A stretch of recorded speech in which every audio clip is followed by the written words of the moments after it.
Let's make some persimmon fudge. So good. Got some tomatoes. I can still grower out here. So if you drain your zucchini, I think you'll help your cat chili dog. Sauerkraut. Today I'm going to be making my favorite fudge, and that is a persimmon fudge. I've got some beautiful fuyu persimmons, and we're going to be making fudge. We're going to start off by heating up 4 cups of sugar and 1 stick of salted butter. So I'm going to go ahead and just put that in my pan. I'm going to take my washed persimmons and I'm going to put them through my food processor so I can get them ready to put in my sugar and butter mixture. I'm also going to be adding 1 cup of evaporated milk. Going to pour that right into the pan, and I'm going to let this come up to a simmer, and in the meantime I'm going to get working on those persimmons. This makes the world's best fudge. You just won't even believe it. It is so good. And it's a fudge that you really need to cook. It's not like one of those microwave fudge recipes. This one you're gonna cook, but boy, is it ever worth the extra few minutes to do this. All right, so let me go ahead and get started on the persimmons, and then we'll add all that to our mixture. So this is about the consistency that I like my persimmons. You just blend them until you can get them about this consistency. And if there's a few extras that are, if you can see that, let me get a spoon so I can really show you. Kind of like this, kind of like baby food. Okay, I've got my persimmons in here. I'm just going to continue to give them a stir. My butter is melting really nice.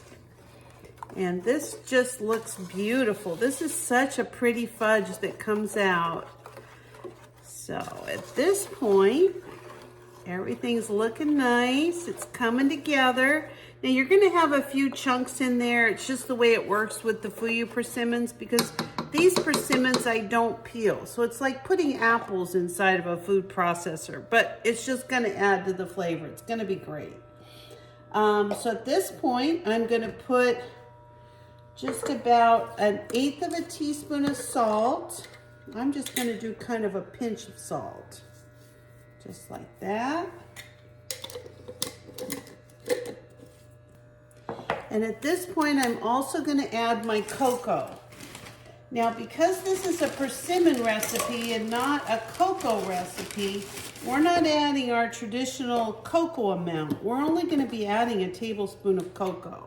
Now, if you're not comfortable with that small amount of cocoa to put in your fudge, you can add more, of course, but you really want to be able to get the taste of the persimmon. It's going to be what really makes this fudge amazing.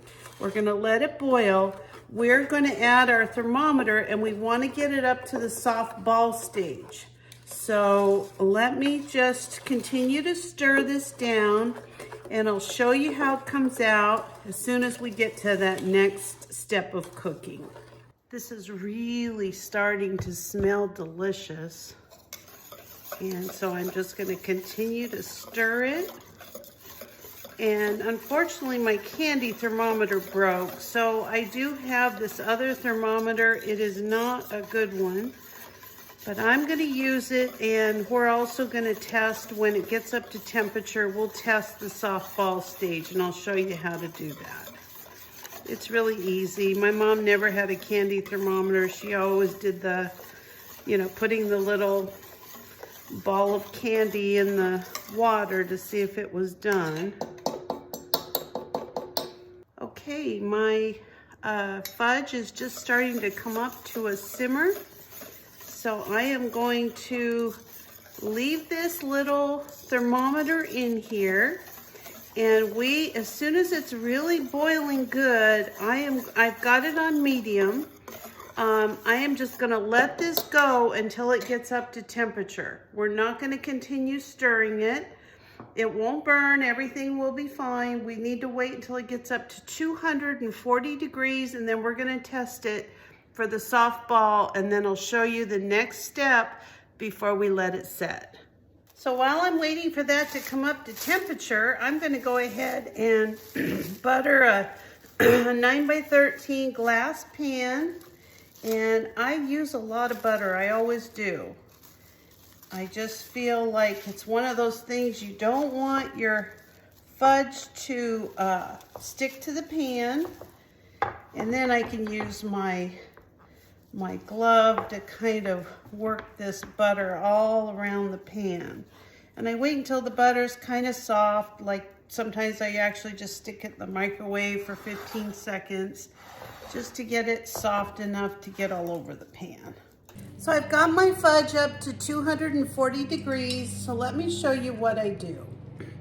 I take a little tiny bit of fudge and I put it in a glass of water. This is how my mom always tested fudge. She never had a candy thermometer.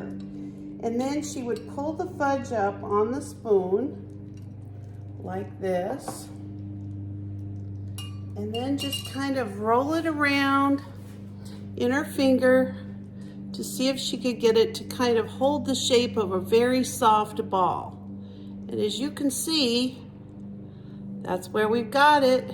That's just perfect for what we're looking for. Now, after I add that 7 ounces of marshmallow cream, I try to get it mixed in as good as I can. And this mixture is pretty hot, so it's pretty easy to melt this. And then I'm gonna add about a tablespoon of vanilla. Just gonna mix that in. Now, if you wanna add your, nuts or cherries or whatever you want at this point, you go ahead. I'm gonna leave that out just because I know my grandkids won't eat it with any nuts in it. So then all I'm gonna do is pour it into my pan.